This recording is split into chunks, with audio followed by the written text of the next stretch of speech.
Привit and welcome to the Vodka Podcast with me, Connor Klein, here with a special guest who is originally from Sweden. He is an entrepreneur who has invested here in Odesa, Mama, on the shores of the Black Sea pretty recently since the 2022 Russian invasion of Ukraine. He also has invested in real estate in Tallinn, Estonia, another country that I cover here in the channel, and most recently also in Dubai, which has been afflicted by a new war in the Middle East. So Dag, if you had to explain why to invest in Odesa and who should invest in one sentence, what would you say? If you are very risk tolerant and want the highest return, then go ahead and invest. And if not? Then probably you should wait until the war is over.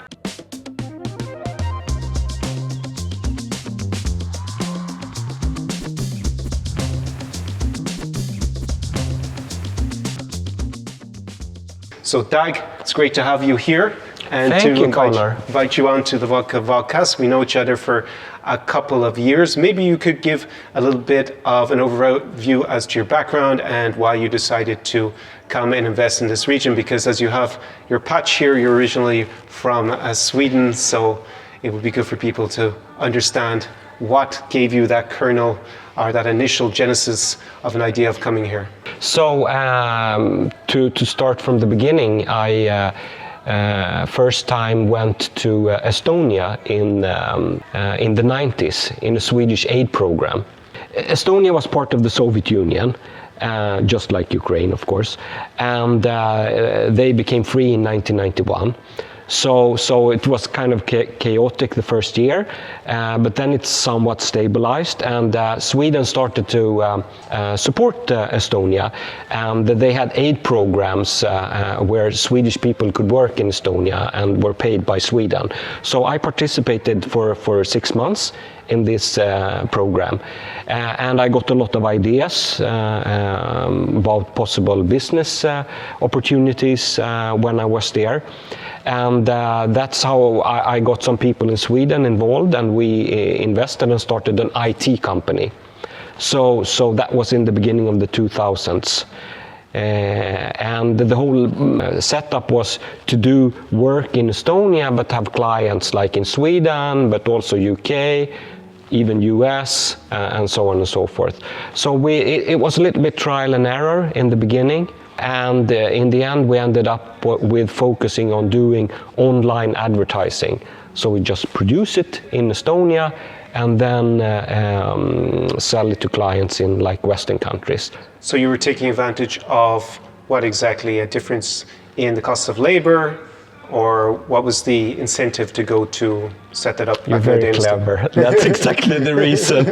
Yes. So that's how it was the cost of labor, of course, and back then it was a very big difference, let's say, between, for example, Sweden and Estonia, and it worked very well because they are highly educated. Also in Ukraine, you know, they were famous in Soviet times, being very good engineers, mathematics, things like that. So the IT had a strong, stable ground already from the beginning, you know, after the Soviet Union. And what time period was this? What years are we talking about? Now we're talking about the 2000s maybe. But you know, Estonia, like Poland, I know you have been many times to Poland, you know, they started that quite early after the Soviet Union collapsed, and in Poland's case, the communist system collapsed, to you know, grow very fast. Okay. So you know, little by little, this advantage, arbitrage, if you like, was not so good.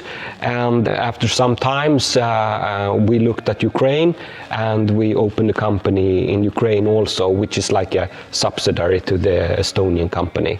Okay, so when did you open here in Ukraine? When did you make that transition? I think we opened a company in 2017. 2017, right? So already close to a decade ago.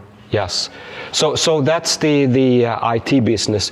But what has happened is the profit I made in that business, I started to invest in real estate, you know, basically buying apartments. So first I bought in Estonia then, and now I've also bought in Ukraine, okay, both in Kiev and in Odesa. Okay, it's two parts. When did you make that transition from investing in Tallinn to then investing in Ukraine? What time period? Was it before the invasion, after the invasion? Yeah, it was before the invasion. So it was around the same time there. Maybe even I bought my first apartment in Ukraine in 2015. Yeah, but it was after then, the initial invasion, if you want. Yeah, of Crimea and Donbas starting in 2014. So, yeah, it was after that. And in Estonia, it was going very fast up, and then it was the 2008 Great Depression.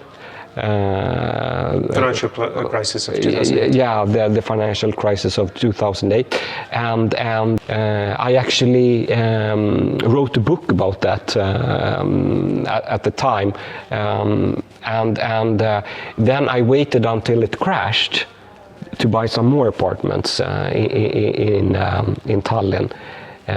Because usually it's a little bit slow, it's lagging behind the real estate. It's not like the stock market up and down. So for several years after the crash, the prices stabilized but at a lower level. So I bought some apartments in Tallinn at that time. And then it started to go up, and I started to look at Ukraine. So is it safe to say that you first invested in businesses in Estonia and then in Ukraine, and after you were comfortable, you probably the lay of the land a little better, then you invested in real estate? So the businesses came first, or the real estate investments came first? Yeah. The business came first. Basically, I used the profit from the business to buy real estate. Okay. Yeah.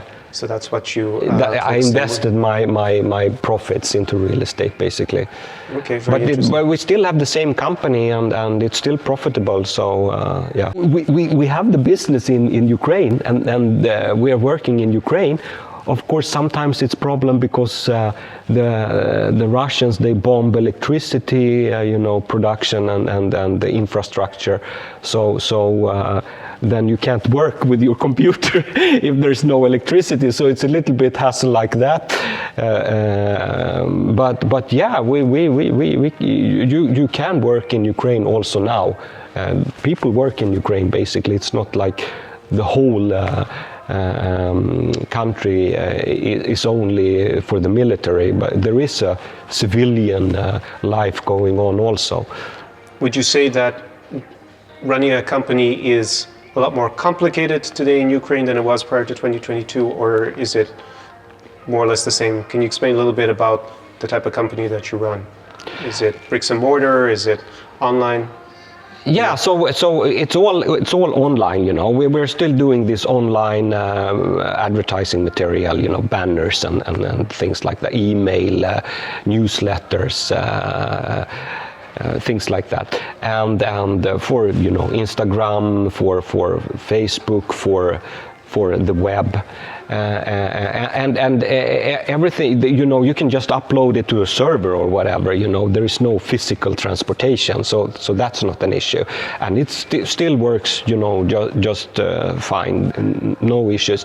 When the full-scale invasion, like we used to say about the 2022 follow-up of the war happened, it has become somewhat more difficulties, like Ukraine has introduced, currency regulations, and you can't transfer money so easily out of Ukraine, and also, there is some military tax and so on, but I would say that's minor, and military tax I'm fine with, because I want to help the military, Ukrainian military. To defend the country, sure. Is it 1.5%? What is the military tax rate? I don't know exactly what it is, but in Ukraine you have limited companies. It's called TOV, T-O-V. Probably you know the abbreviation, what it stands for, because you know Ukrainian. And then you have FOP, which is this entrepreneur, one-person entrepreneur company, and it's organized. We have TOV then overall, and then the people who work for us, they have FOPs. So it's they who pay the military tax, but of course we adjusted the salary or the fee, accordingly. Okay, and do most of your staff that are Ukrainian, are they currently in Ukraine or have they relocated abroad? No, they are still in Ukraine. Okay, still in Ukraine. Okay, so you didn't see your staff move en masse abroad, or did they go abroad initially? Some went abroad initially, but came back.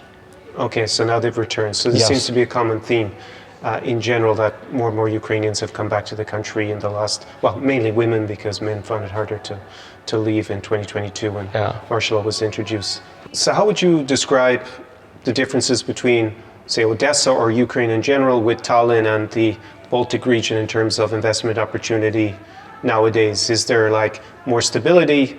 My initial impression would be more stability, say, in the more mature markets of Estonia, Latvia, Lithuania, compared to Ukraine, where there's a lot more volatility, but perhaps there's more upside in terms of potential to have higher returns on your investments. What would you say? Like we discussed, I mean, Estonia is very developed now. They are like kind of catching up with Western Europe. Still not at the same level, but catching up, let's say. And Poland is doing very well also. I think even you had some YouTube video about that they are reaching UK yes, GDP per capita. That's been a mantra that Poland will overtake. I think Donald Tusk, the Prime Minister, said in some interview that they would GDP per capita PPS, which is basically taking into account the price levels, that they would overtake the United Kingdom. Obviously, Brexit Britain, since their economy has been very sluggish in the last decade since they had this Brexit vote and then eventually left the European Union. He said they would overtake Poland would overtake the UK by 2030. I'm personally a little bit skeptical that it will be by 2030 because we're in 2026 , but it's been the trend is that direction, and if it continues, I think early 2030s, it's definitely possible that they will overtake the UK. So now it's a little bit geopolitical analysis and so on. Besides your question, but I mean, for Estonia, for example, there's a lot of people who are afraid of that Russia will invade them. So it's not like they are super stable. And Ukraine is war, it's a gray zone.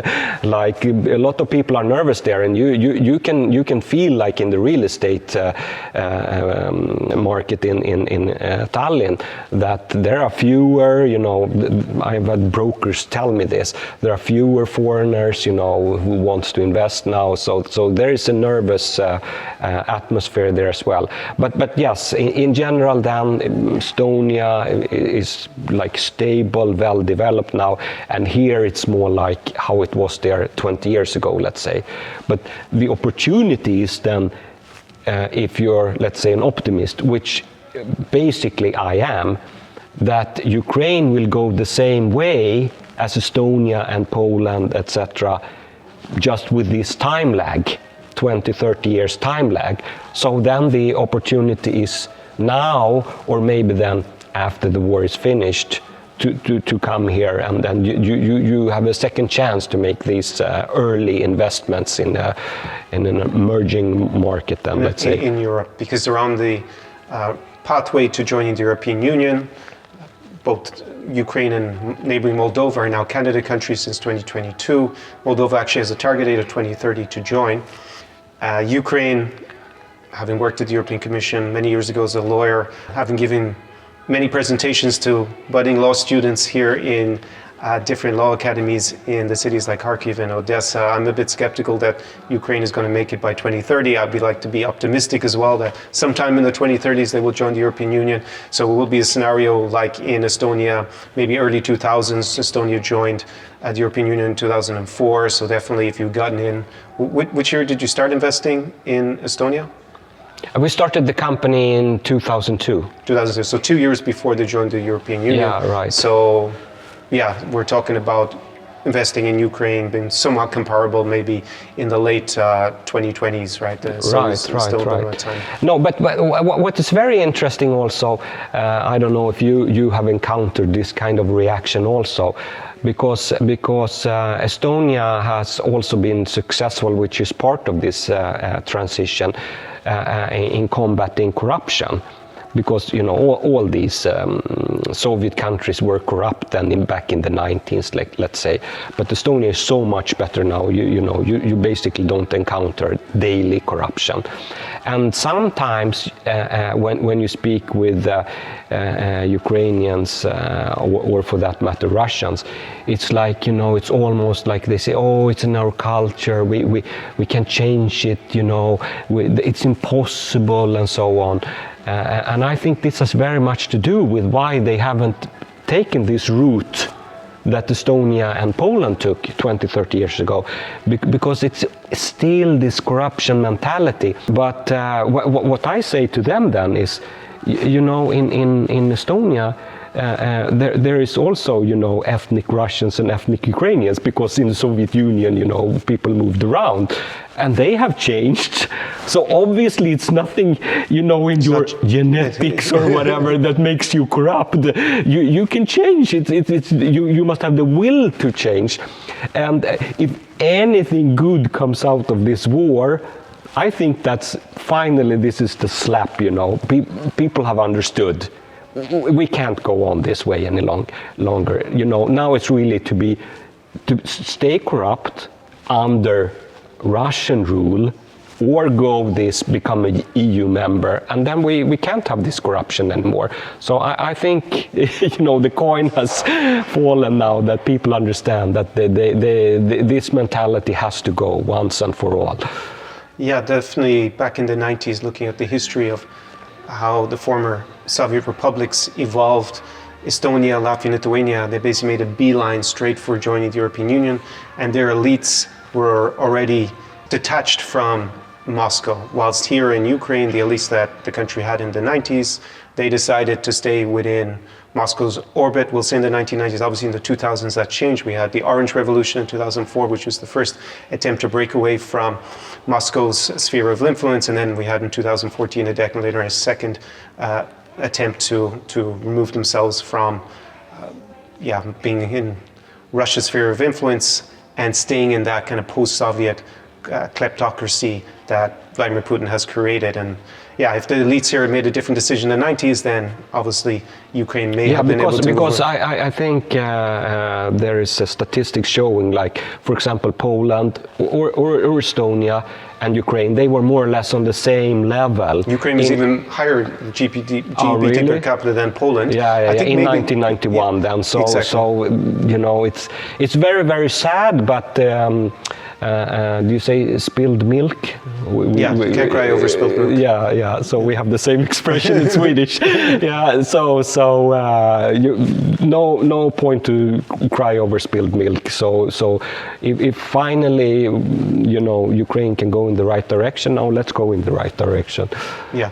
There's nothing we can do about it at this stage. The Moscow Empire rebuilt their militaries, decided under Putin to have a revanchist foreign policy, and countries like Estonia, they were already in NATO, already in the European Union, they'd already made the decision to get out of Moscow's sphere of influence. Ukraine didn't. They were laggards in that respect, and now that is the main impetus for the changes in Ukraine, is to leave Moscow's empire reach and to join the European Union and hopefully see the same prosperity that we've seen in the Baltic states. If you look at the GDP per capita figures, PPS, then you see that the Baltic states, as we lump them together along with Poland, their GDP per capita PPS is it's more than double of Russia's. It's higher than Moscow Oblast, the wealthiest part of Russia. So that's something that we can perhaps look forward to in Ukraine. I think that time horizon of 2 decades, maybe. Yeah, that's at the end of the day, people very much go after their everyday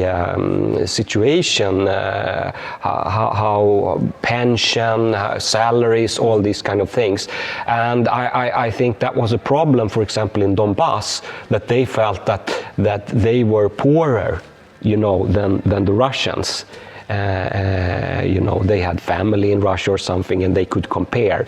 But in Estonia, for example, in Narva, I mean, you have been to Narva. Yeah. It's like 95% ethnic Russians. Narva is the city in Estonia on the border with Russia, and there is a Narva river, and there is Narva in Estonia and Ivangorod in Russia, but also in Narva then it's 95% ethnic Russians. But I don't think there's the same, this urge to join Russia, because they can go to Ivangorod and see like it's a, excuse my expression, shithole country. It's so much better just in Narva even, which is probably the lowest level in Estonia. Yeah, you can see across the river. You can see the I call it the icy curtain, as opposed to the iron curtain between reality on the other side of the river and in Ivangorod and the life in Narva, which is, you have the fortress. It's quite an iconic spot to film at. You got the river Narva, and you got. But it's just, you cross the river, which they can do, and they say, okay, we live much nicer than in Russia. So of course, it's more complicated than that with ideology and propaganda, because they have, been able to watch Russian TV and so on. But still, it's an important parameter when it will be much more difficult for Russia to convince some Narva People's Republic or something to form it. How would you assess the investment climate in Ukraine right now? We're filming this at the end of March 2026. Who do you think should come and invest in Ukraine, and who should definitely not come and invest in Ukraine? It's I would say that the system is reliable. They when it comes to real estate, they have a database which is online. So there's no scamming or anything like that.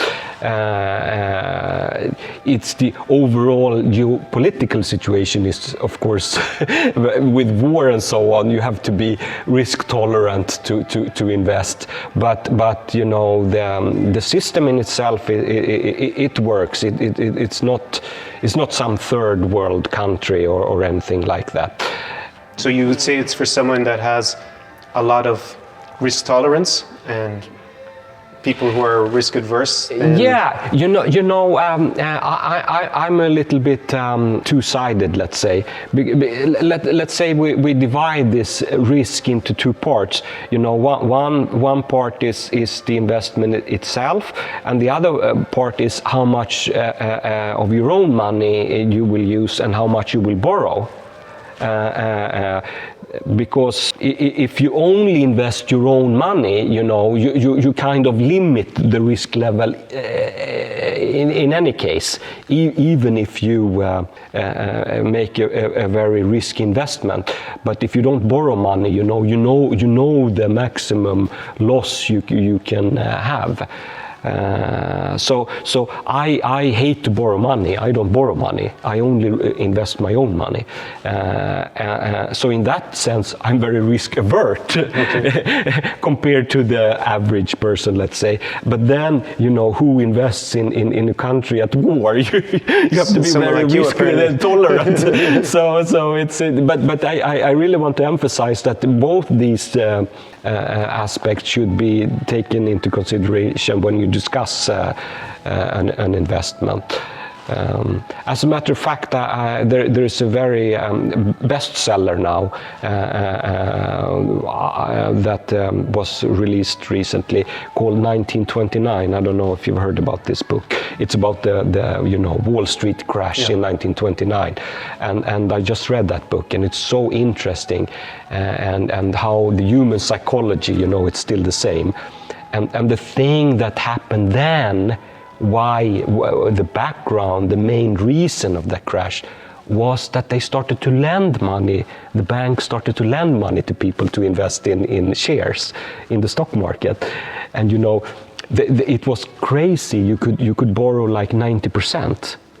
So you understand the leverage then. If you borrow 90%, if you buy something for 100 and you borrow 90.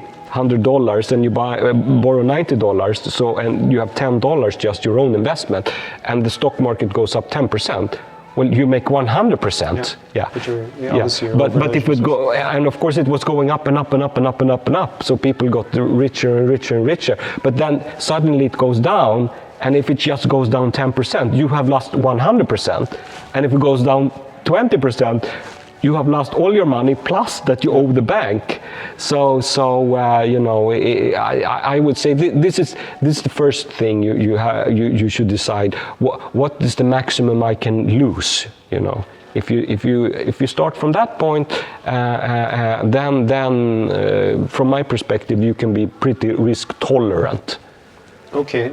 What do you think the Western media gets wrong about the current situation in Ukraine in terms of if you were to invest here? Do you think there's any myths or misrepresentations that probably the audience gets if they haven't been here in Ukraine? You actually can start a company as a foreigner. I'm not an expert in how it is for Americans, but for EU citizens like the two of us, you know, you can start a company, you can register a company, no problem. Of course, it's bureaucratic, especially if you don't speak the language, you know, you need help. But it's absolutely possible, and there is nothing strange about it. Same, you can buy an apartment, you can invest in real estate. It's you know, you can go to this register, and again, it's safe. The registry is online. You know, it's you can rely on it.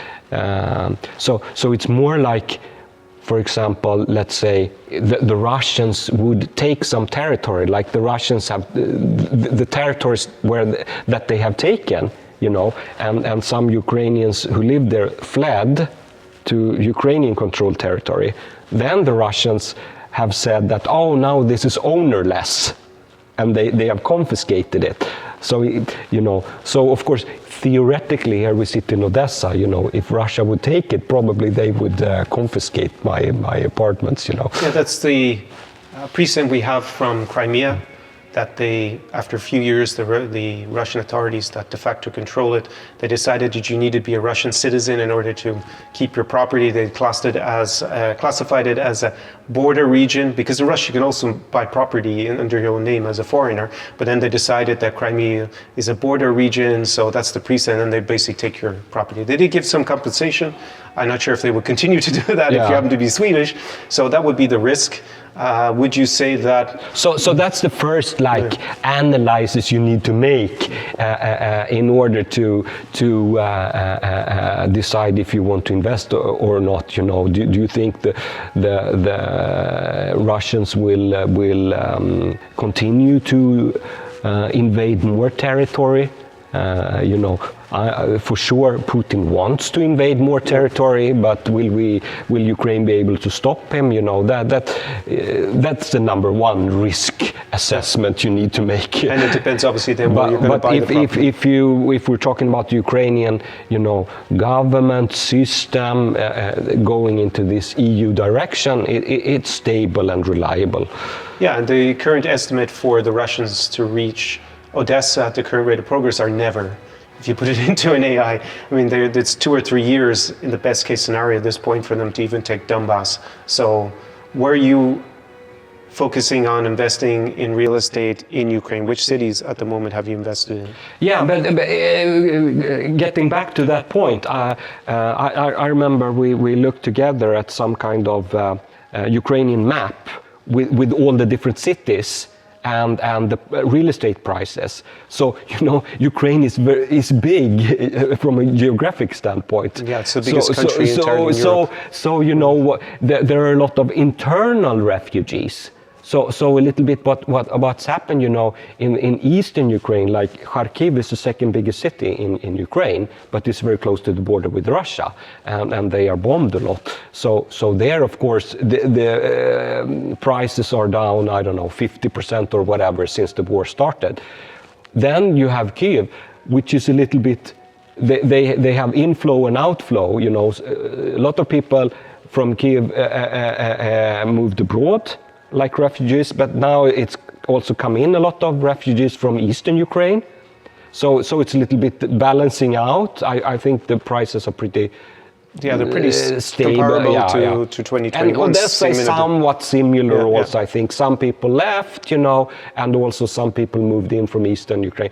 But in a city like Lviv, which is close to the Polish border, there is not many people left, relatively safe, even though they bombed it yesterday with Shahed drones. But relatively speaking, it's safer, and there is a lot of internal refugees. So I think the prices in Lviv has even grown since the war started. That's what we see. We see internally displaced people moving within Ukraine, especially to the west, especially cities like Uzhhorod, Chernovtsi, Ivano-Frankivsk, Lviv.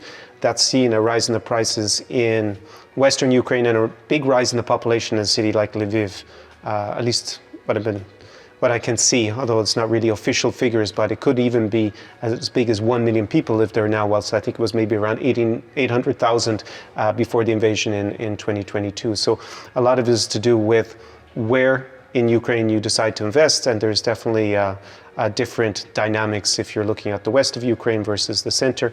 Which cities have you invested in so far? You said Kyiv and here in Odessa. That's the only two cities. Okay. Yeah. So I mean, again, this risk avert, risk tolerant, blah blah blah. So if you're totally risk tolerant and want maximum potential return, maybe you should invest in Kharkiv then. Or Zaporizhia or Dnipro, cities, Poltava. Yes. So if you were even more risk tolerant, so I'm not that risk tolerant, At the end of the day, you're kind of got mid-risk tolerance with Kyiv and Odessa. Safer would be maybe Lviv, but exactly. More risky would be cities that are close to front line. Another aspect here also, they are trying to have some kind of currency interventions and so on. I think the Central Bank of Ukraine, they are somehow trying to control the currency rate, but they are also letting the market decide, maybe with some delay or so. So if I remember correctly, it was something like 40 grivna. Grivna is the Ukrainian currency. 40 grivna for €1 when the war started, and now it's like 50. Yeah, it's a little bit over 50. So that means, of course, as an investor, it has gotten cheaper. Then you get more grivnas for your currency. What mistakes have you seen foreign investors make in Ukraine in the last few years? Have you noticed anything particular through your network? Well, maybe I would rather than describe it from Estonia, because I have been a longer time an investor in Estonia.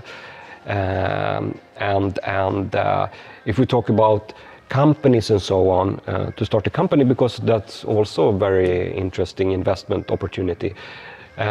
What I noticed was that people were a little bit naive, that they thought they could just invest without being there on site, let's say.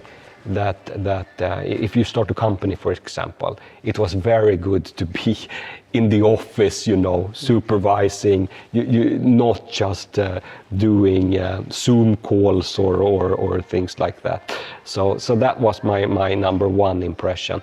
But for example, Estonia is so developed now that I don't think even that is any difference from having, office in different Scandinavian countries or whatever. Would you say that's a lesson that could be applied to Ukraine? That it would be. I have a feeling. So let's say that since it's behind then, like we discussed earlier, I have a feeling that after the war and things get up and running here, I have a feeling that if you want to start a company, you should be on site, or have some maybe foreigner, running it, supervising things from the beginning. Because this is now I'm going to be very frank. In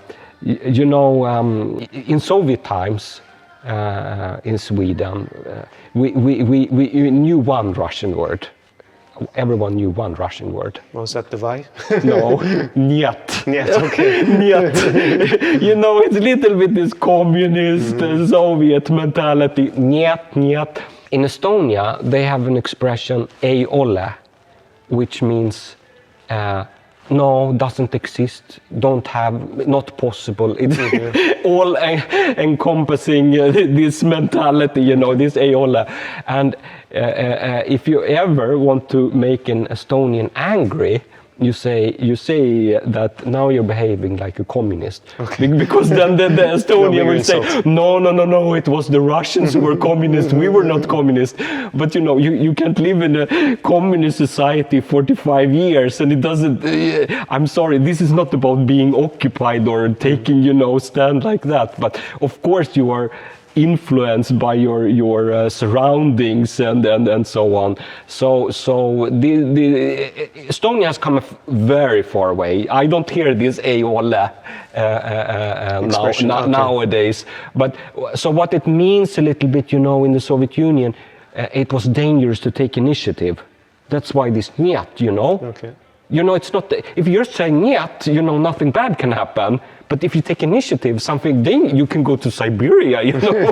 In the most extreme example, of course. Yeah. So it's better to say niet, you know, don't do nothing. Safer, yeah. So that's what, now I come back to the original question. So maybe good if you start a company, you know, people can still be a little bit hesitant to take initiative. Okay. But that's been overcome in Estonia, but here it might still apply. Yeah, that's my... Since you also invest in Dubai, and obviously we have, when we're filming this, Operation Epic Fury, launched by Donald Trump and the Israeli Prime Minister Netanyahu, which has resulted in blowback towards the Arabic states that neighbor Iran. How would you describe the experience when investing in Dubai versus Tallinn and here in Ukraine? It was kind of a, inverted commas, safe investment with the time you made it? Because I remember we were, yeah, maybe I was in Tallinn when you bought the apartment maybe last year. I'm not the best advisor, you know, it's almost ironic because it was when the war started, you know. Which war now? The war here? Full-scale invasion. So 2022. 2022.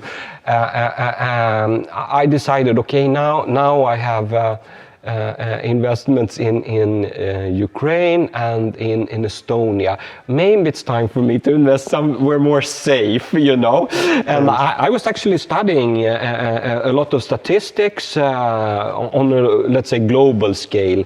And at that time, Dubai was considered a very good real estate investment with these basic parameters, you know, income level compared to rent level, compared to prices per square meters, etc. You know, if you made this basic calculations, Dubai was considered very good. So one of the best places in the world.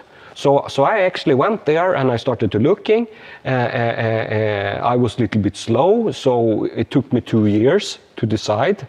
But in 2022, I bought an apartment in Dubai, and prices had already gone up from 2022 to 2024, partly because of this war, you know. There's a lot of there are Ukrainians there in Dubai, and you know when the mobilization happened in Russia, a lot of Russians fled, and about 1 million. Quite a few of them came to Dubai. You know, they drove up the demand there, so the prices went up really. But I still think I made a good investment because the prices continued up after I bought in 2024. But you know, it's the same. I was almost going to swear now. It's the same Iranian drones now. Yes, which we see here, yeah. You know, outside here, that are now in Dubai. Yeah. So basically, you thought you were investing in a safe part, but the same drones followed you. The same drones that threatened Tallinn potentially. Yes. That already attacked us here and now in Dubai. Now is we see these drones hitting Tallinn, and then you got the trifecta of having all three places attacked. What do you think will be? I know it's very hard to speculate now. What have you seen in terms of the rental and property markets in terms of investing in Dubai in the last few weeks? This Operation Epic Fury is like, what, 3 weeks old at this point when we're filming this? Yeah. Have you seen rental yields drop a little bit, as one would expect? So, like I said before, the real estate market, you know, it's lagging a little bit. It's not like the stock market, you know. The stock market can crash the same minute the war starts, or Trump says something about the oil price, and you know the oil price in minutes reacts. You know, it's not like that with real estate prices. But what is reacting very fast is short-term rent, like Airbnb. Okay. So if you look at that, because in Dubai, I'm using one company who's just handling my apartment, and they use in turn then Airbnb, for example. So they handle short-term rents for me.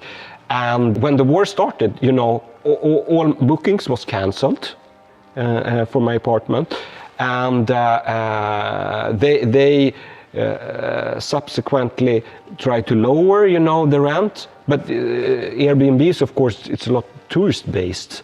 And the flight stopped, there were no tourists and so on. And finally, they lowered this short-term rent 70%.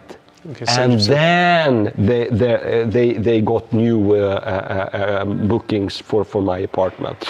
So the rental market is down 70%. Okay. Short-term rental markets. Yeah. You know, long-term, you know, you make a contract 1 year or whatever, it's the same. But I even think some people have tried to get out of their long-term rents to move to the short-term rents where it's so much down. So they're trying to renegotiate it at the moment. Yeah. Do you think this will have a big impact on the valuations of properties in Dubai for medium term? I think it very much depends on how the war continues now. I mean, it's 3 weeks in, like you said. So if Trump declares victory here in the next couple of weeks, and the Hormuz Strait is opened and oil price goes back down, I think the effect will be very small. But if this continues, of course, and maybe even escalates, yeah, for sure it will. But it's very difficult to say. Yeah, we have there are known unknowns and unknown unknowns. To quote Tom Rumsfeld. I mean, he did inspire the new Europe branding to a certain extent. So I'll give him his due, even if we disagreed on the Iraq War quite immensely. So, okay, so that's what we see in. So maybe in summary about the real estate markets that you've invested in, which one do you think was the easiest to get into, and which one has the most potential going forward? Well, if we talk about investing, like, I don't know, an American or someone from Western Europe or something like that, of course, Dubai is the most simple.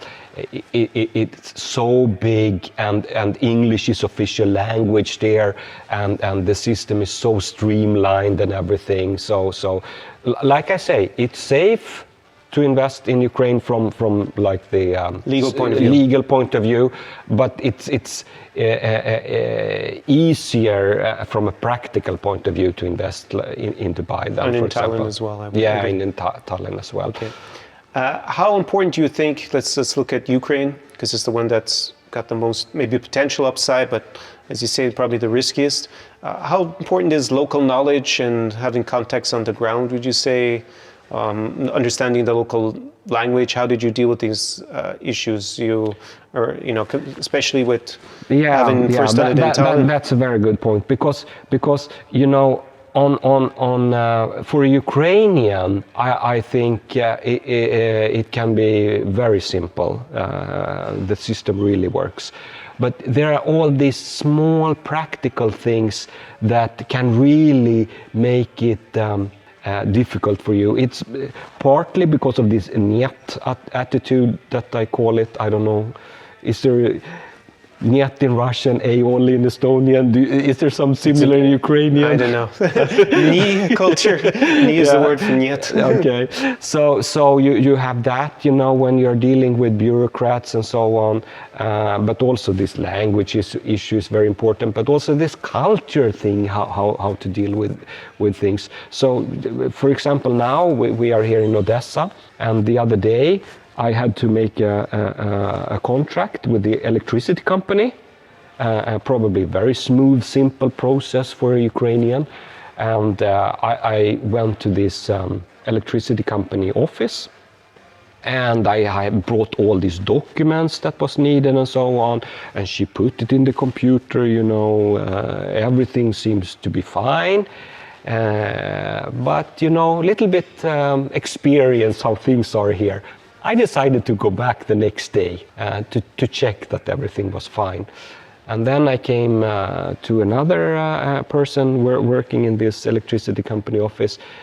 And then we communicated by phone then, writing Google Translate. Yeah. and then he shows me his phone, you know, and it says, you don't have title deed. And I'm like, and I'm having it with me, and I'm like, this is title deed. And he's like, no title deed. And I'm like, oh my God, what a nightmare, you know. I can't make an electricity contract. You need electricity, right?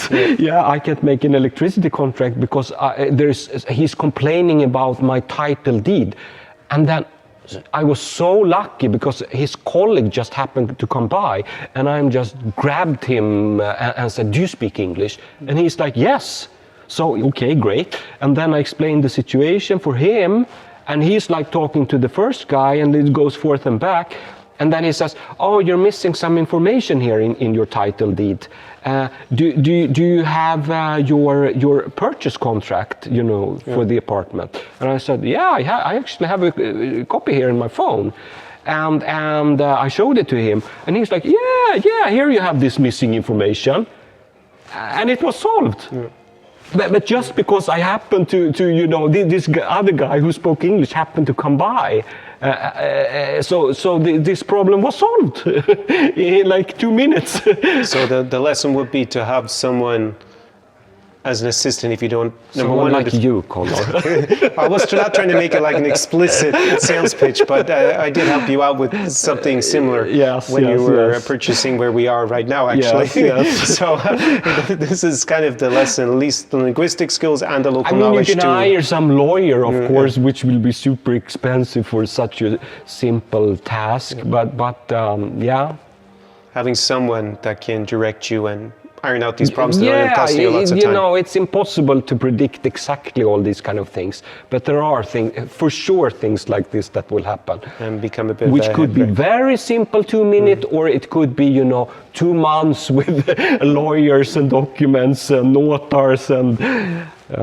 Okay, so that's a lesson about how things work in practice, whilst the theory could be pretty straightforward. A lot of people talk about coming back to Ukraine after the war is over. And there is the expectation there's going to be a reconstruction boom here. There will be, we'll see how much compensation Russia ends up having to pay for it, but in general, there's an expectation that the European Union, European allies, other European allies of Ukraine, maybe the US, they have, you know, their investment deals already signed in theory, that there's going to be a lot of investment here. How do you see that going? Do you think we will indeed see a huge swath of economic investments, rebuilding the country? There's been, I think it's close to 1 trillion euros, so pretty much $1 trillion US worth of damage caused by this invasion by Russia here in Ukraine, and a lot of this will be rebuilt, presumably. Do you think we're going to see this huge investment in infrastructure? It could be bridges, it could be roads, it could be rebuilding the energy infrastructure, although we are doing that during the war. It goes back to the same basic question we had before. What will be the result of the war? You know, who will win the war, and what will be the terms when the war ends? I'm optimistic, and if Ukraine wins the war and Russia has to pay compensation for all their damages and so on, like this 300 billion, which is blocked now in Brussels,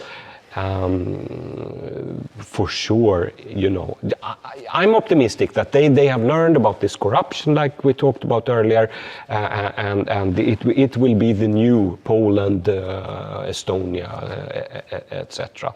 But it really goes back to how this war will end.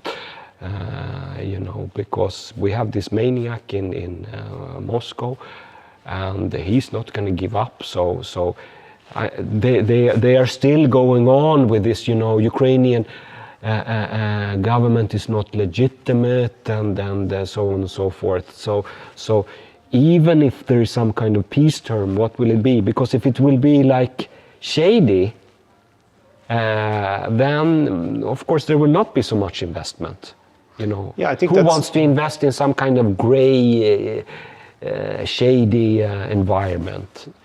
Ukraine has to really win. You know, it has to be clear cut with this Russian imperialism control over Ukraine. And what conditions, what kind of end to the war would satisfy that? Obviously, if Ukraine liberates all the territory, that's one way that we would say they definitely won. Yeah, that's what I want as a result. You know, I don't want any compromise or whatever. Short of that, what would be, do you think, enough for major reconstruction to begin? Yeah, I mean, let's say there's a ceasefire, and you know, the Putin is still there, and then that will not be enough for you know, a lot of investments. It has to be better than I think Russia has to lose the war. But if that happens, you know, yeah, this will be the new Poland.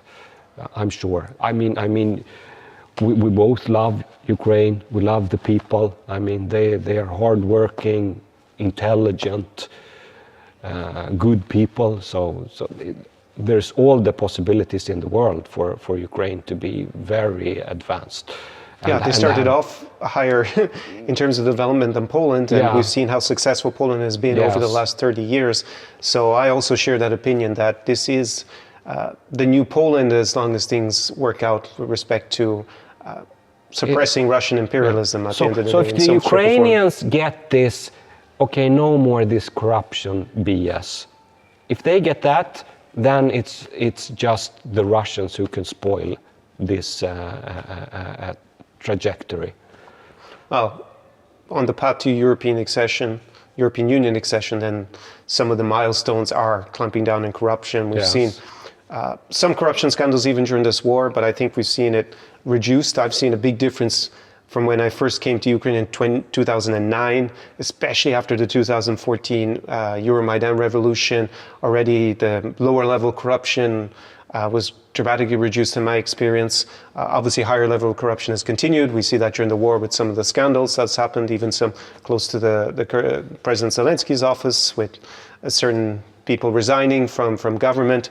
But definitely things have gone in the right direction. And I think something that marks a departure from being in Russia's orbit. I mean, the reason why they had this system that evolved after the fall of the Soviet Union is because, well, the elites here, they stayed in Moscow's orbit, and that's why they ended up with maybe not quite the same system as we've seen. I mean, there was changes of power here, peaceful changes of power, whilst Russia had one, with Yeltsin basically exiting and then Putin taking over and in some shape or form controlling the country since, whilst here we had several presidents. We even had ones from opposing camps like Yushchenko replaced by Yanukovych, and then we had the issue about getting rid of Yanukovych. But I think the lessons have been learned, and that's also how I would phrase it, that Ukraine can, and in my opinion, will be the new Poland. And I guess that's a good way to finish this interview on an optimistic note. Thanks, Dad, for your insights about investing here in Ukraine, investing in Tallinn. I mean, it's a little bit foreseeing what Ukraine will be, because you went obviously many years ago, coming from Sweden, into an emerging market at the time, and then you've even gone for the safe option, as are the comments, that's affected. So you can see Shahi drones.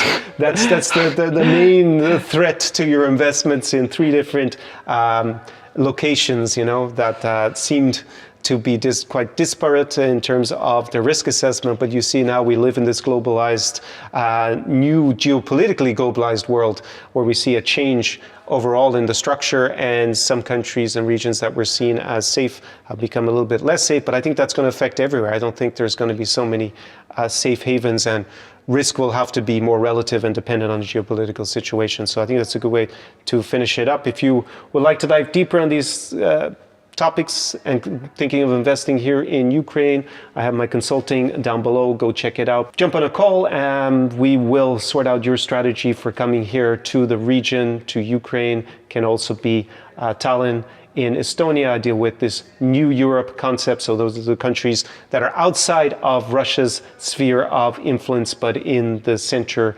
and eastern part of Europe, depending how you want to phrase it. We alluded to Donald Rumsfeld. He was the guy who used the term first, New Europe, as opposed to Old Europe. So I have used that term in a different kind of way, hopefully, having different politics to Donald Rumsfeld did before he passed away. So thanks very much, Dag, tak.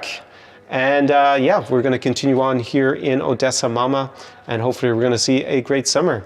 Thanks for the interview, and I'm sure people got a lot of value out of your experience. Okay. So, do pobачення from Odesa Mama on the shores of the Black Sea, and see you soon in the next Vodka And Vodcast. let me just quote your T-shirt. Ära till Ukraina. Aha, is that in Swedish or Estonian? Yes. Is that Estonian? Swedish. Swedish. So Slava Ukraini, Rom Slava, and I think both of us agree, do peremóhy.